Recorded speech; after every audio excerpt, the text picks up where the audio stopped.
은혜로우신 아버지 하나님 감사합니다. 저희들 이제 하나님 말씀 앞에 서서 말씀 듣기를 원합니다. 주님 말씀하시고 우리 마음 깊이 또 묵상하게 하시고 또 주님 앞에 이 추수감사절 아침에 우리의 마음속에 감사가 넘치게 하여 주시옵소서. 예수님의 이름으로 기도드립니다. 아멘. 오늘 말씀은 예수님께서 갈릴리 북쪽 지역이죠. 갈릴리 바다가 북쪽에 있습니다. 그리고 사마리아 지방 사이를 건너서 예루살렘으로 오시다가 10명의 나병 환자를 만나죠. 그런데 그 나병 환자들이 예수님 소문을 들었습니다. 그래서 혹시 정말 자신들에게도 은혜를 베푸실 수 있는지 선생님이여 우리를 불쌍히 여기소서. 예수님께서 그들을 외면하지 않으시고 단도직입적으로 가서 제사장들에게 보이라.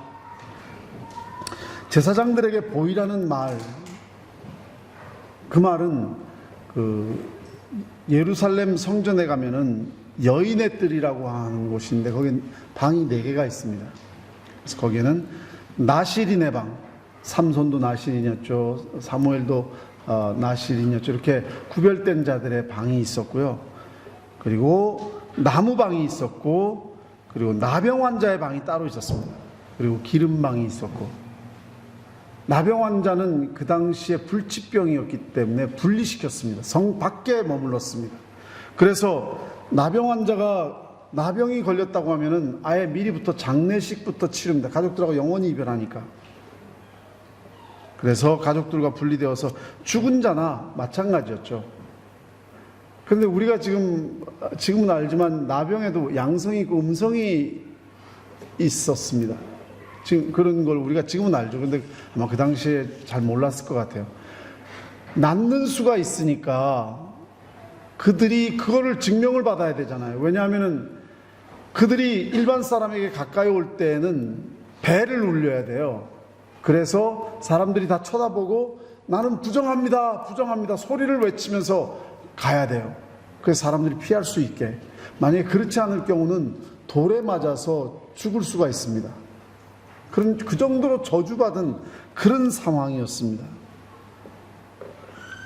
그래서 그들은 들판에 그냥 거주하는 거예요. 짐승들처럼. 그러다가 무덤 주변에 이렇게 머물면서 무덤 주변에는 이제 음식을 놓고 가니까 거기서 음식을 먹고 이런 삶을 사는 참 불쌍한 사람들이죠. 근데 예수님께서 예루살렘으로 가라는 것은 너희 병이 나았다는 그런 의미거든요. 가서 보여라 제사장에게.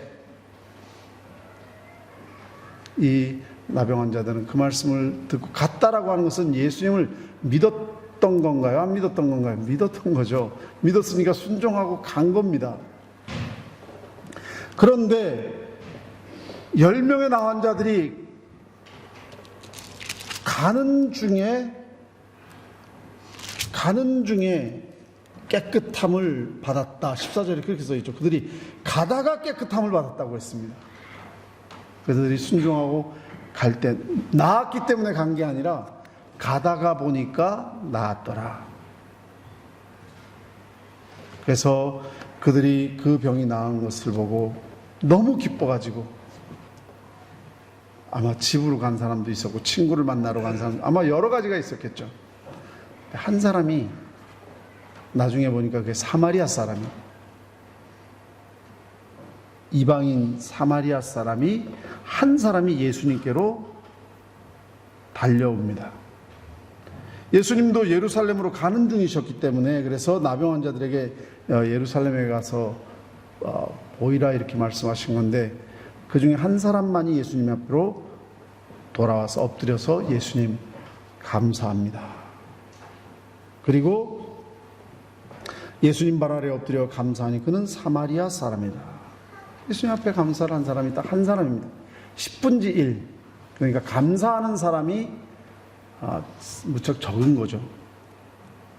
10명이 불치병을 고침을 받았는데 감사를 생각해서 예수님 앞으로 돌아온 사람은 한 사람밖에 없었습니다.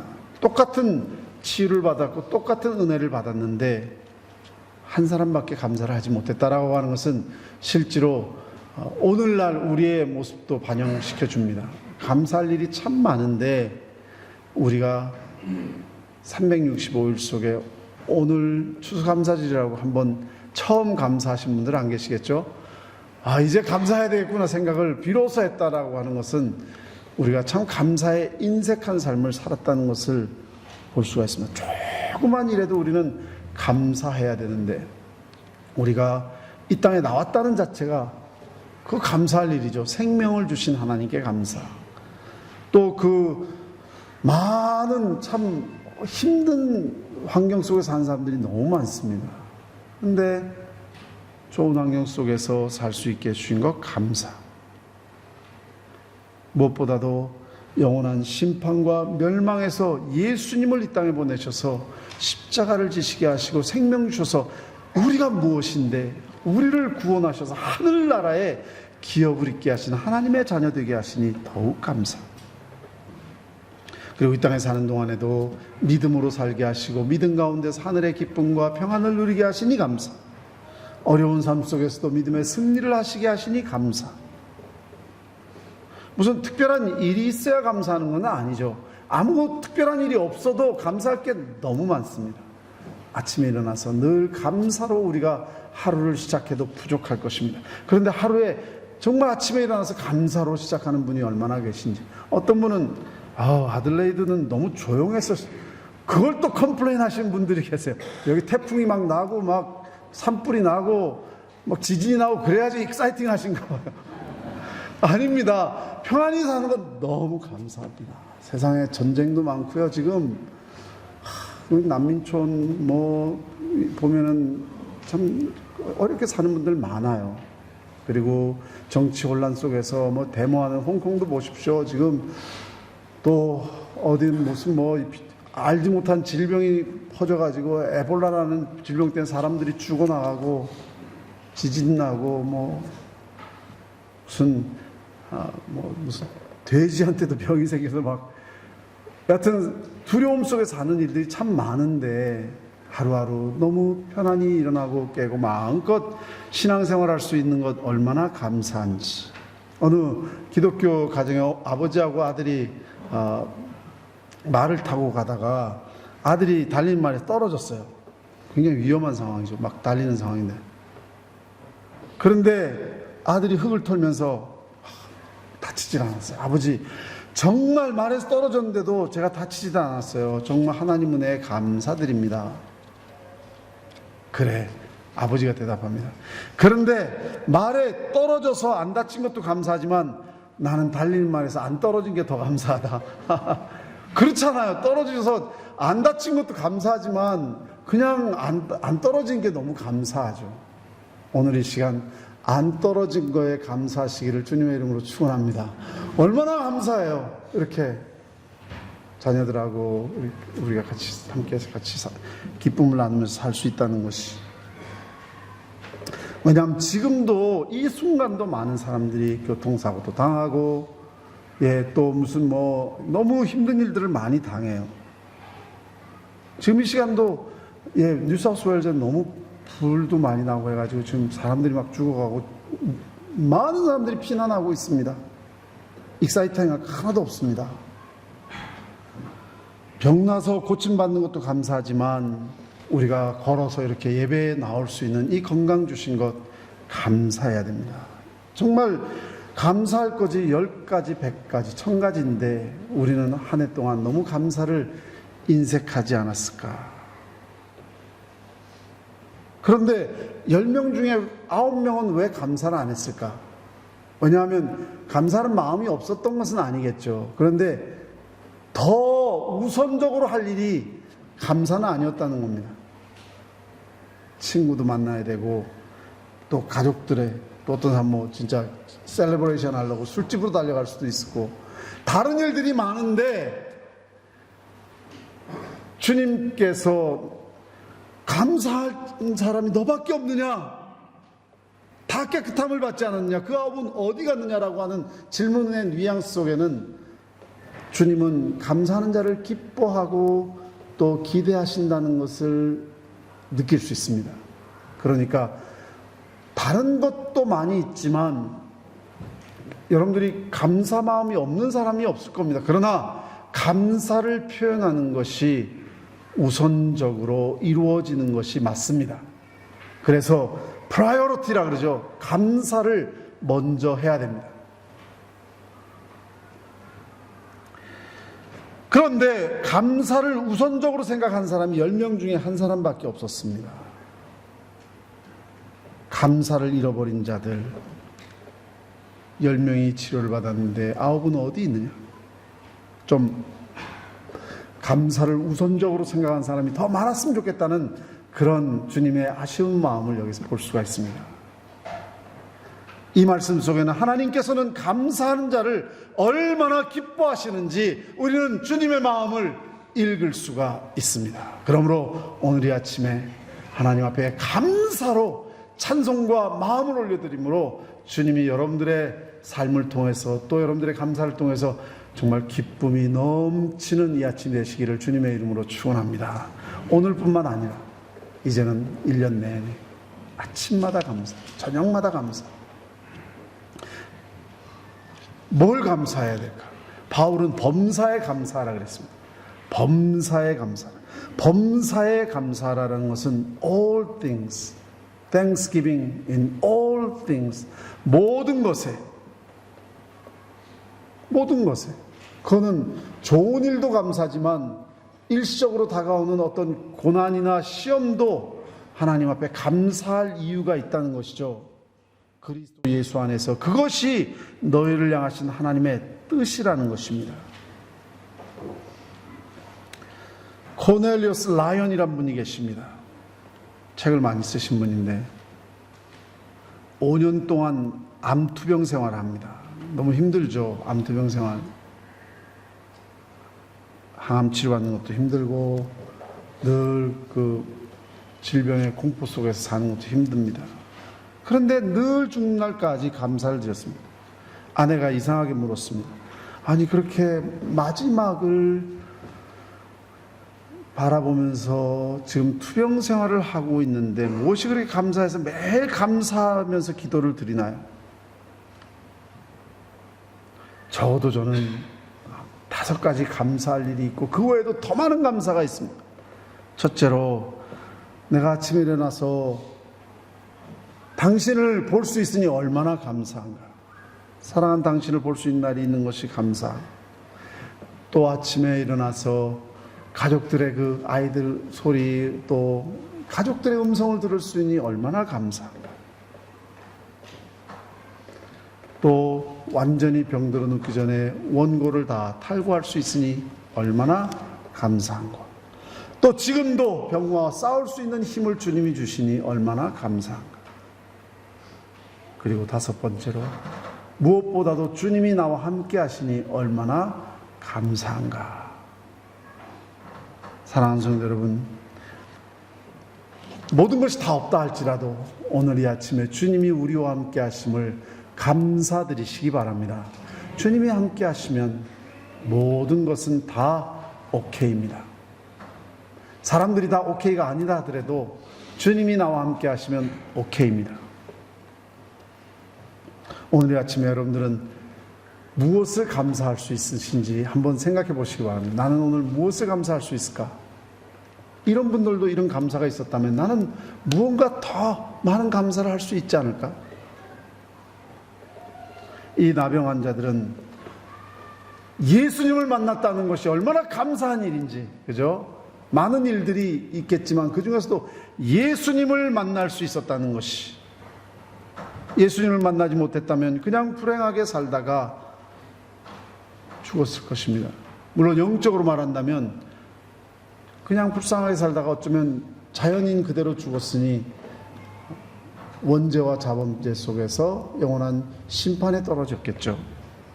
그러나 예수님을 만났습니다. 예수님을 만난 것은 정말 인생의 최고의 행복일 것입니다. 그리고 예수님을 만났을 뿐만 아니라 예수님을 믿음을 가질 수 있었니? 순종하고 예루살렘으로 달려갔다는 것은 뭔가 마음속에 믿음이 생겼다는 거 아닐까요? 예수님을 믿을 수 있는 믿음이 있었습니다. 오늘 이 아침에 우리가 이렇게 예배를 드릴 수 있다는 것은 믿음이 적고 많고를 관계없이 적어도 우리가 예수님을 만났고 그리고 지금 예수님을 믿음으로 받아들였기 때문에 순종하는 마음이 생겨서 예배당에 이렇게 예배를 드리고 나오신 겁니다. 믿음이 없으셨으면 이렇게 나오지 않습니다. 예수님을 어떤 사람은 뭐 깊게 믿으시고 어떤 사람은 좀 얇게 믿으실 수 있지만 믿음이 있으시기 때문에 이렇게 나오신 것이죠. 얼마나 감사한지. 만약에 그런 믿음이 없었다면 이 나병 환자들은 예루살렘으로 안 갔을 겁니다. 뭐 예루살렘으로 가라고? 지금 농담하시는 건가? 농담으로 받아들였을 수도 있거든요. 그러나 그분을 만나는 것도 감사, 그분의 말씀을 기쁨으로 순종할 수 있는 믿음을 주신 것도 감사, 하나님의 은혜니까요. 여러분들이 잘 아시는 나만 장군, 그분도 나병 환자였죠. 그래서 이제 엘리사에게 가면 난다는 그 어린 하인의 말을 듣고 찾아옵니다. 그것도 믿음이죠.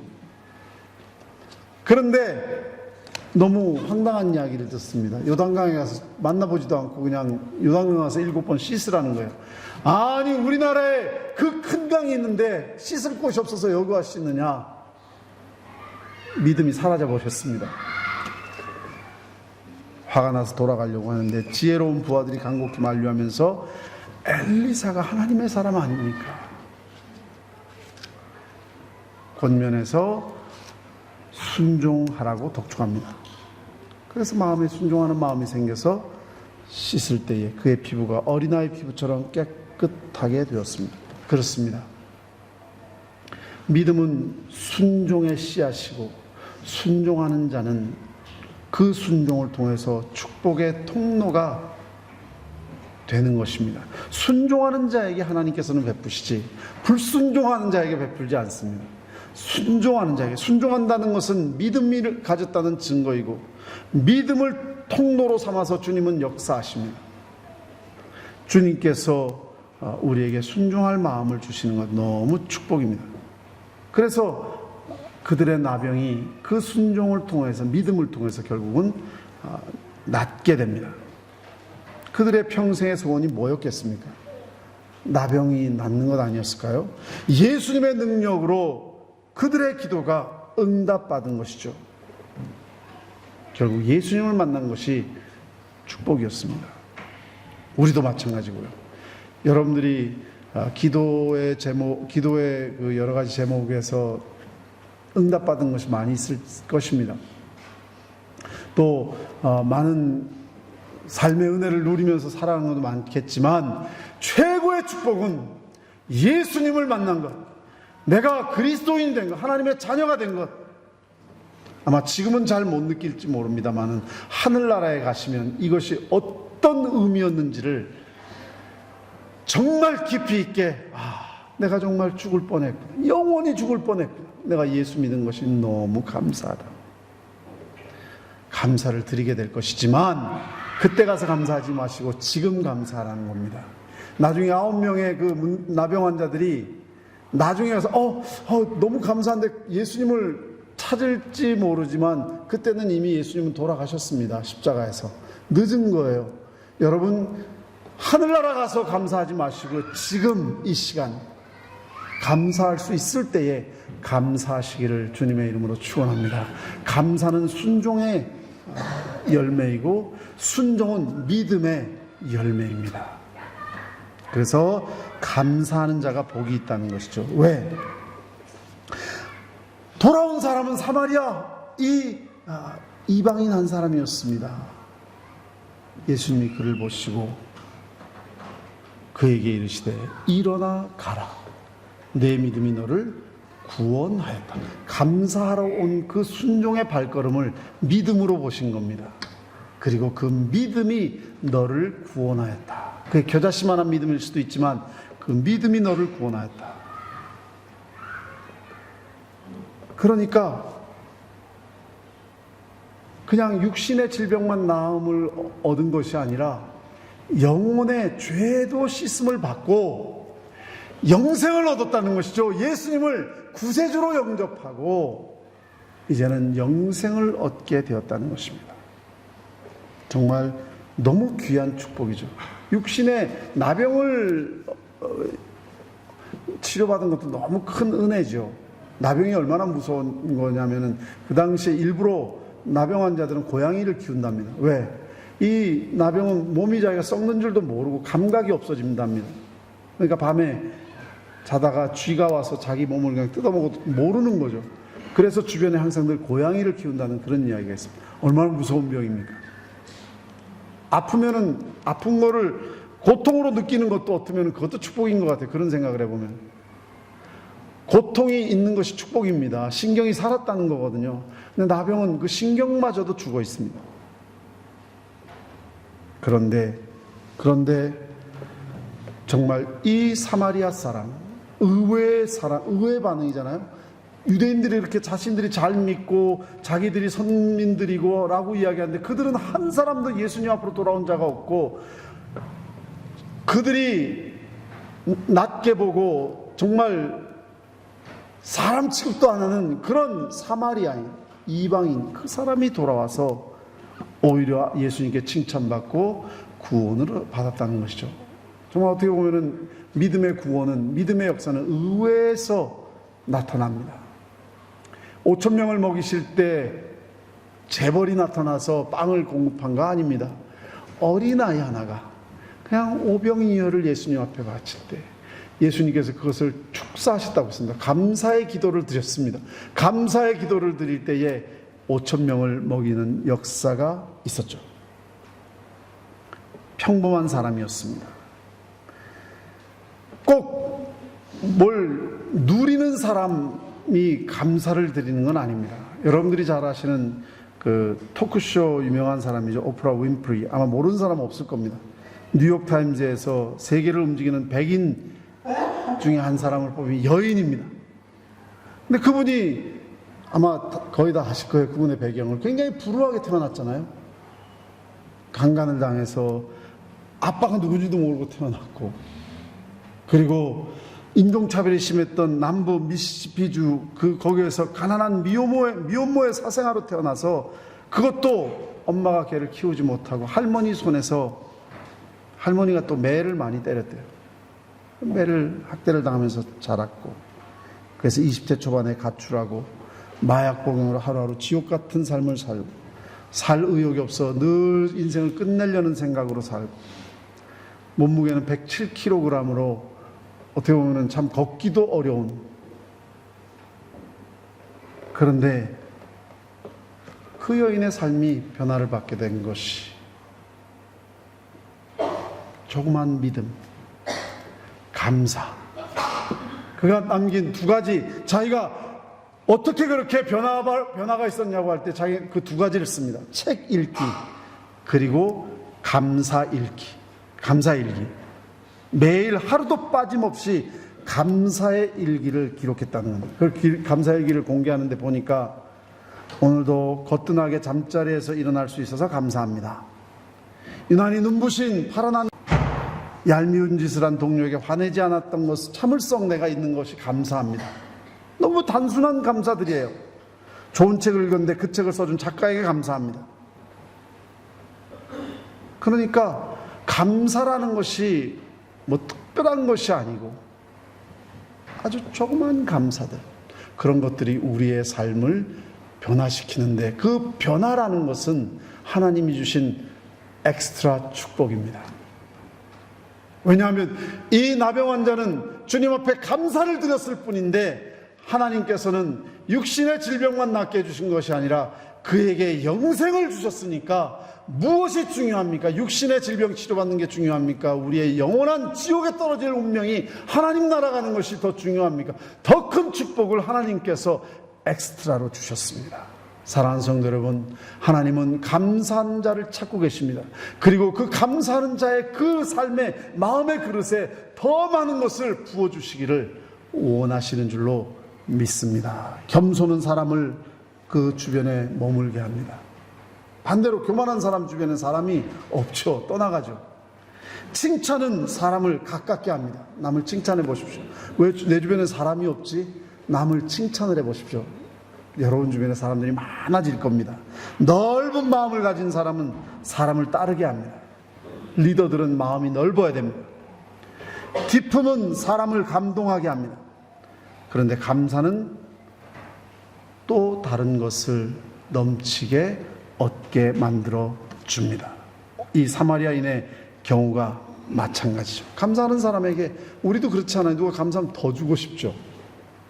자녀들이 여러분들한테 감사할 때 더 주고 싶은 것이 부모의 마음, 그렇습니다.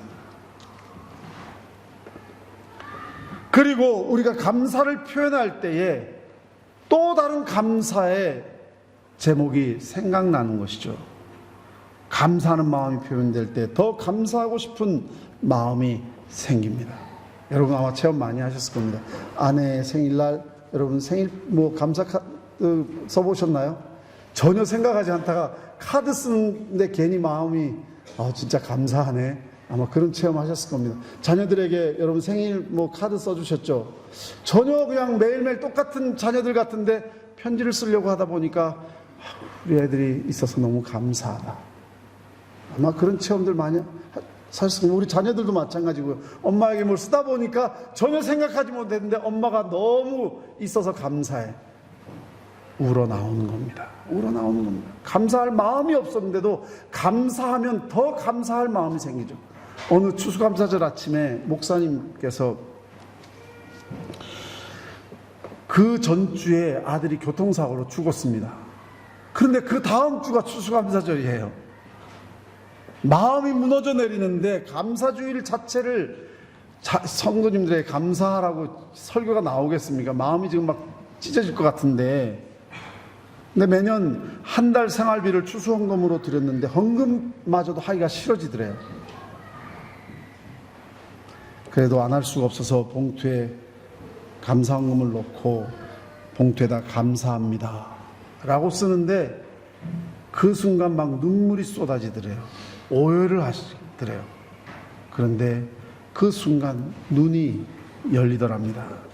아들이 지금 가 있는 그 천국이 눈에 보이면서 얼마나 하나님의 그 사랑하시는 모습, 아들을 품에 안고 있는 그 하나님의 모습, 하나님 나라의 그 영광이 보이고, 그래서 얼마나 그 아침에 아들을 데려가신 것을 감사를 드리게 됐는지, 여러분 감사하는 마음, 이 나병 환자, 감사한 나병 환자의 마음에 문이 열려서 예수님을 영접하는, 그래서 구원을 얻는 역사가 일어난 것처럼 감사하니 은혜가 실제가 되는 겁니다.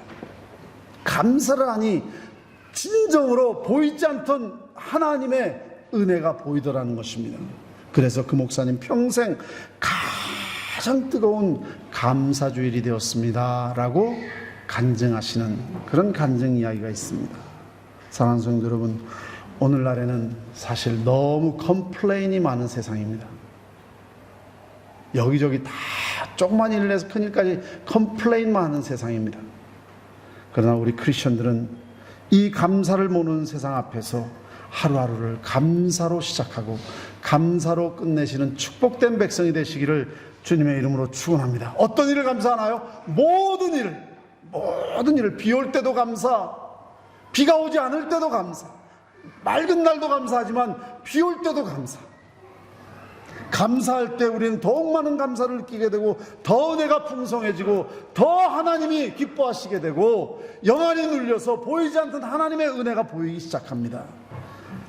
하나님이 제일 기뻐하시는 것이 감사하는 마음입니다. 같이 기도하겠습니다. 오 아버지 하나님, 감사합니다. 오늘 이 아침에 우리에게 감사하는 마음을 주셔서 우리가 주님 앞에 감사로 경배하게 하시니 주님의 은혜에 참으로 높이 영광 돌립니다. 이 아침에 우리가 이제 성찬을 떼려고 합니다. 하나님, 이 시간 또한 우리를 위해서 십자가를 지시고 죽으심을 기억합니다. 그러나 부활하셨음을 감사합니다. 그리고 우리의 구원을 이루셨음을 감사합니다. 우리를 위하여 재림하심을 저희가 기다립니다. 오 아버지 하나님, 이 시간 감사와 경건된 마음으로 성찬에 참여하게 하시고 주님의 살을 먹고 피를 마시듯이 우리 안에 주님과의 깊은 교제가 있게 하여 주시옵소서. 참여하는 성도들로 복되게 하시고 또한 하나님의 은혜가 이 시간 넘치게 하여 주시옵소서. 예수님의 이름으로 기도드립니다. 지금은 예수 그리스도의 무한하신 은혜와 만극하신 하나님 아버지의 사랑, 성령의 교통하심과 역사하심이 오늘 이 자리에 나와 하나님의 은혜를 삼아 주의 뜻대로 살아가기를 원하는 모든 성도들 머리에 지금부터 영원토록 함께 하시기를 축원하옵나이다.